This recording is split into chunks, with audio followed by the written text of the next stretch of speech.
spirited living family and friends.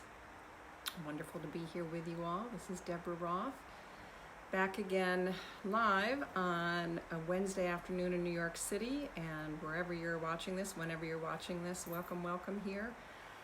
We gather here each week to, as I say, dance with the divine feminine within us, that we are rebirthing into society every moment, I hope, regardless of our regardless of our gender. And it's been almost a year. I have to go back and look at my calendar since I started doing these Inner Goddess Team videos, and just really loving it. So, and I have to say, there's some that I think I know a lot about, and others I learn a lot about as I explore and I dive into this really magical, divinely feminine space.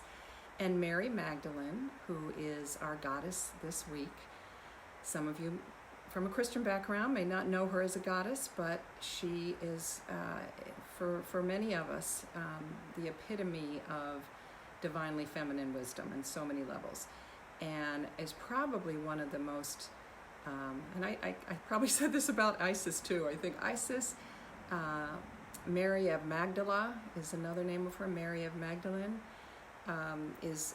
She has been adopted from into so many different traditions. She originally, as most of us know, comes out of the Christian tradition, and she was in the Bible and in the Christian scriptures. She's really one of the most elevated of Jesus Christ's apostles, followers. And this day, July 22nd, has been honored in the Christian and the Catholic liturgical calendar as being the Feast of Mary. And in fact, it was very recently, 5 years ago in 2016, this day was actually elevated from just a memorial to a feast, which puts her on this, in the Catholic Church, which puts her on the same level as the apostles.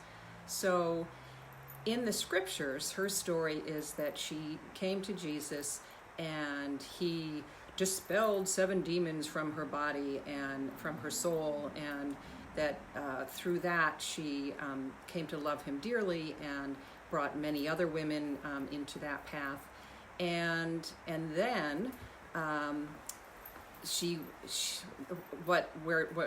she really gets elevated even more is that she was at the crucifixion, so the Bible says, and witnessed his death, and then was mourning at the cave, at the tomb that he had been buried in, and saw the tomb stone rolled away, and heard a voice, thought it was a gardener, and it was Christ risen, so the story goes. And she was the first to see him and to spread the word of his resurrection. So she really has risen to the height of a saint. She is considered the Saint Mary of Magdalene. And so that's the Christian, and then there's the rest of the story, as Annie Rooney used to say. Who knows if it's the rest of the story? There are the Gnostic scriptures that were found after the Bible was published thousands of years ago, but there was one, the Gospel of Mary, that was found in the late 1800s in northern Egypt, that talked more about her relationship. And there are many, and in fact the idea was popularized probably first in the Da Vinci Code, if you remember that book by Dan Brown. The idea that she was actually married to Jesus, that they produced children. The notion, there actually apparently is not even proof in the scriptures, in the traditional Christian scriptures that she was a prostitute, and that somehow she's played to be that, again, in the Christian tradition. What has happened that's allowed her to be really expanded to the rest of us who don't identify as Catholics or Christian necessarily, is that I have to put this in. I also didn't know this, but the what they think she thinks that she actually was is that she was a Jewish woman who was living among the Gentiles, and that was who knows, maybe that was one of the demons that had to be driven out of her at that point. All of this is conjecture. I like to think, as you know, if you've been listening to me, I tend to go for the more feminist version, that she does represent this beautiful companion to Jesus. And I found, I don't have any, if you look for statues of Mary Magdalene, you'll find very churchy, iconic, iconastic, whatever that word is, that from the Jewish Catholic tradition. But I found this beautiful painting representation of her interestingly at the Church of Latter-day Saints, at their website, where they talk about their connection and their beliefs around the love of Mary Magdalene, because she is indeed, and I love these. She was, let's see, these are some of the things that I didn't know about. She was called, if I can find her, the apostle that Jesus called her the apostle of apostles, the woman who knew everything, the blessed one. And he did call her in the scriptures his companion. So, and then what was another interesting piece? She did the feast of Saint Mary Magdalene, as they call her, was considered one of the most mystical of all of the feasts of all the apostles, and of all of the songs of all the saints, the ones to her were considered the sweetest, because it was felt that her love was the strongest. And Jesus said, because she had, and again in that Christian tradition, that she had been forgiven so much, that she loved so much, and so she's connected very much with love. Now, all that said, I have read so many, like many of us, have been captivated by the other possibilities for her story. And there are a ton of books. I can even send you, I didn't even remember that I had a Mary Magdalene book list, but I do. And some of in addition to Da Vinci Code, which many of us have read, there's a wonderful book. These are all nonfiction, really developing this idea, a richer, deeper vision, story around Mary of Magdala. The Woman with the Alabaster Jar, the Maeve Chronicles are really fun. There's like 3 or 4 in that series. The Expected One, which is part of also the Magdalene series, Magdalene Line series, The Moon Under Her Feet. All of these are just beautiful fiction possibilities of who she might have been and where she ended up, and no one knows exactly where she's buried. There is conjecture that it is in France somewhere, that's where she spent her final days. And in fact, and this was such a powerful piece that I found, that there's a wonderful article that was written in the Journal of Ritual Studies, which I wish I'd known about when I was writing my master's thesis on ritual in the mid-90s. It might not have existed then, called Reversing Eve's Curse, Mary Magdalene, Mother Earth, and the Creative Ritualization of Menstruation. And apparently there are a group of pilgrims, women of Spanish and Catalan backgrounds, who make the journey to French shrines that are dedicated to Saint Mary Magdalene.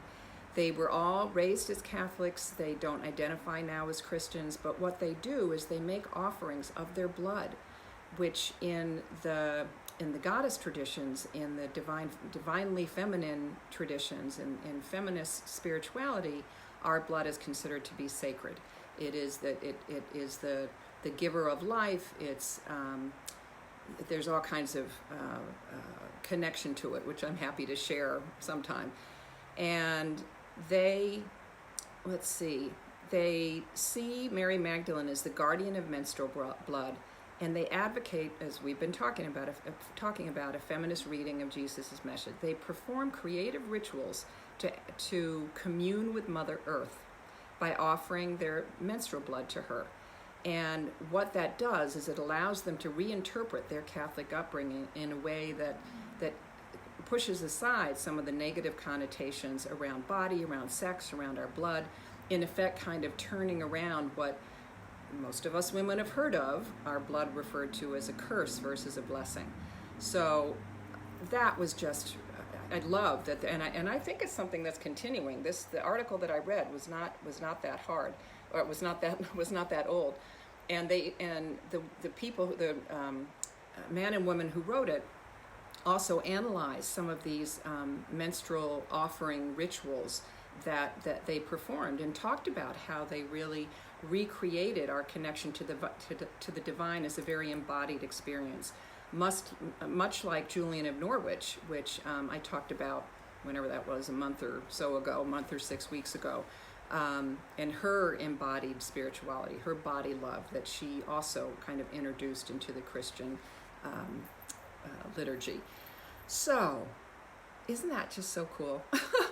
I love what I discover about the stories that I thought I knew, these representations of the goddess, of the divine feminine that I've been playing with for years, and there's so much more to learn.